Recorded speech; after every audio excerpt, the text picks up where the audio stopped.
Hello chess fans, this is Rick from Chess to Impress. This video is about the travesty that happened in the World Blitz Championships 1987. The two strongest players in the world at that time were playing each other, world champion Garry Kasparov and his many times challenger Anatoly Karpov. It was the 26th of April 1987. The Blitz tournament was held after the second Swift tournament in Brussels, and both players had 5 minutes for the whole game. No increments in those days. There were no clocks that could handle increments, and when the 5 minutes were up, the game was over.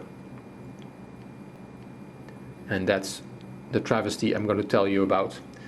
Kasparov is white and Karpov is black, and this is the position after 27, Rook d3 to g3 from Kasparov. Material is equal, and as always Kasparov wants to attack, and as always Karpov wants the healthier position, and that's what they have on the board. The attack looks very strong, but if the attack does not succeed, then the pawns on a3 and d4 are targets. Karpov played knight h7, and Kasparov brings another piece closer to the enemy's king, rook f1, and here Karpov makes a mistake. He played g6, and queen f3 is a strong reply, king h8, and now Kasparov should not take on f7,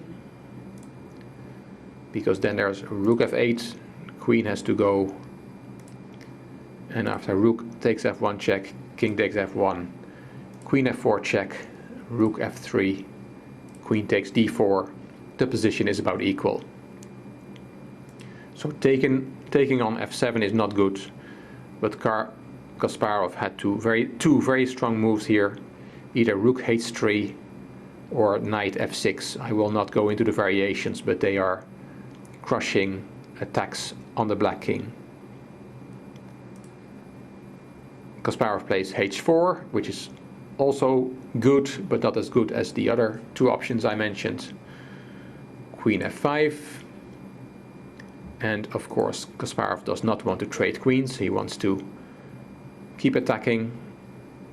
Queen h5, and now rook takes f7. Now it's okay to take on f7, that's a good move. Rook f8, and the rooks are traded. And here the strongest move is d4, d5 with a big white advantage. Kasparov played knight f2 to move his knight to e4, which is not as strong.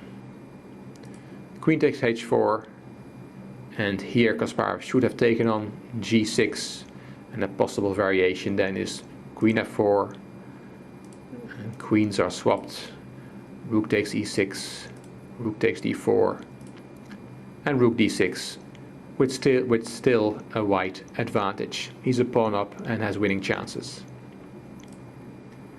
Instead of rook takes g6, Kasparov played rook h3, and this is the 35th move, and both players were already very low on time.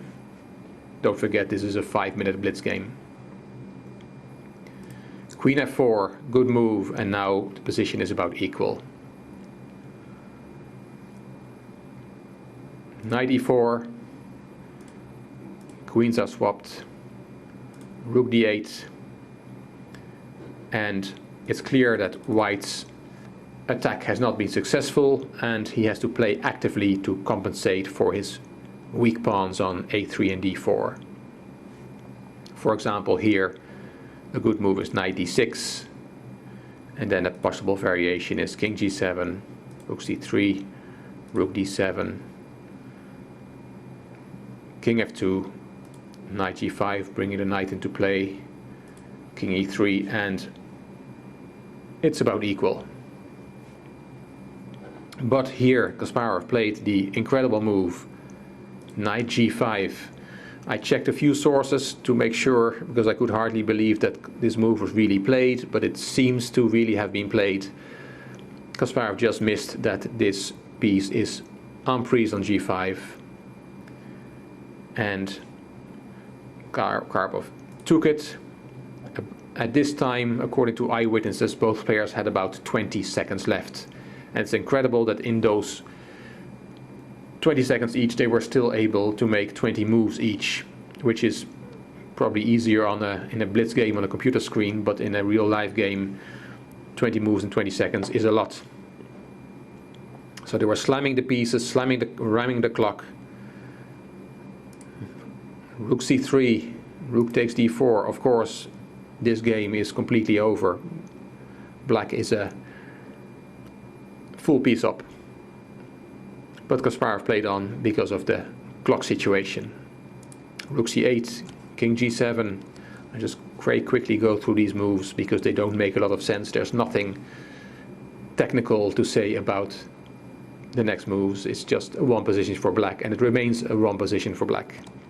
Rook c7 check, knight f7, rook takes, rook d5, winning another pawn, rook b7, b5, protecting the pawn, king f2, rook takes e5, and again, according to eyewitnesses, Karpov was visibly irritated here that Kasparov did not resign. This was no longer a chess game, this was a street fight. King f3, king f6, king f4, g5 check, king f3, knight e6 attacking the rook. Kasparov saw that. Rook b6 attacking the knight, knight c4 attacking the rook, rook b8, rook e3 check, king f2, and here comes the black king trying to mate white. Maybe that's the quickest way to end the game.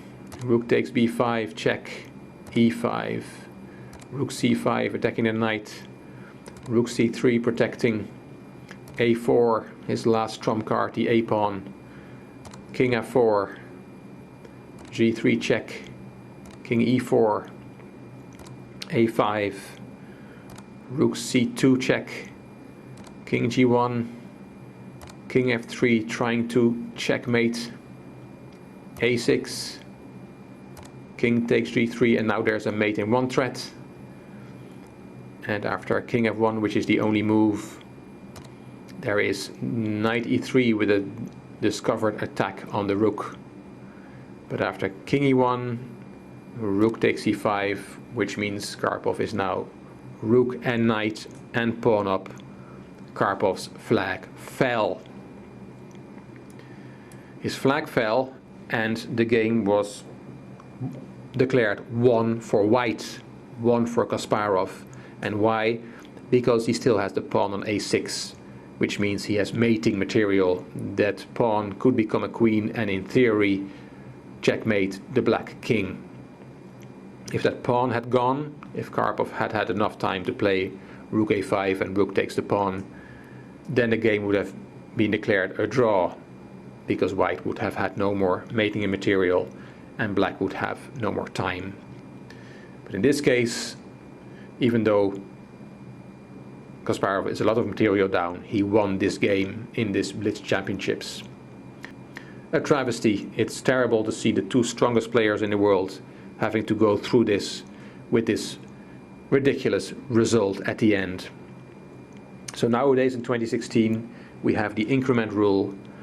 The standard Blitz tempo is 3 minutes plus 2 seconds per move, and that makes a lot more sense than these 5-minute games. These are the final standings of this Blitz Championships. You can see that Kasparov in those days was not only the strongest classical player, but also the strongest Blitz player, because he won the tournament. Despite the travesty, I hope you enjoyed this video. If you did, please give it a thumbs up. Please subscribe to my channel. This is Rick from Chess to Impress. Thank you for watching.